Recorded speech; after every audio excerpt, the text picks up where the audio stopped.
للرجال نصيب مما ترك الوالدان والأقربون وللنساء نصيب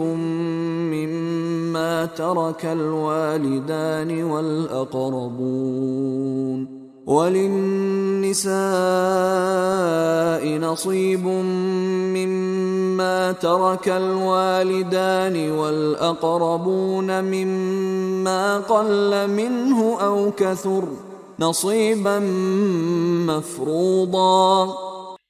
للرجال نصیب مما ترک الوالدان والاقربون، مردوں کے لیے بھی حصہ ہے اس میں سے کہ جو ترکہ چھوڑا ہو، جو وراثت چھوڑی ہو والدین نے اور رشتہ داروں نے. وللنساء نصیب مما ترک الوالدان والاقربون، اور عورتوں کا بھی حصہ ہے اس میں سے جو والدین کی وراثت ہے، جو انہوں نے ترک کیا ہے، ان کا ترکہ ہے، اور رشتہ داروں کا. یہاں پہلی مرتبہ اب عورت کو وراثت کا حق دیا جا رہا ہے، ورنہ عرب کے معاشرے میں عورت کا کوئی حق وراثت نہیں تھا. یہاں پہ فرمایا گیا کہ مما قل منہ او کثر، چاہے وہ وراثت تھوڑی ہو چاہے زیادہ ہو، قانون جو ہے اللہ کا اس کو اس کے اوپر پورے طور سے نافذ ہونا چاہیے. نصیبا مفروضہ، اور یہ حصہ ہے اللہ کی طرف سے فرض کیا گیا.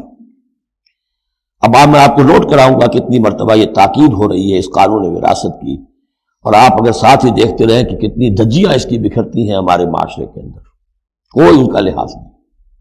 اور بڑا جو ہمارا خاص طور پر ایک علاقہ ہے کہ جہاں ویسے نماز روزہ بہت ہوتا ہے، وہ بیٹیوں کو کوئی وراثت میں کوئی حصہ دینے کے لیے وہ کسی صورت تیار نہیں ہوتے.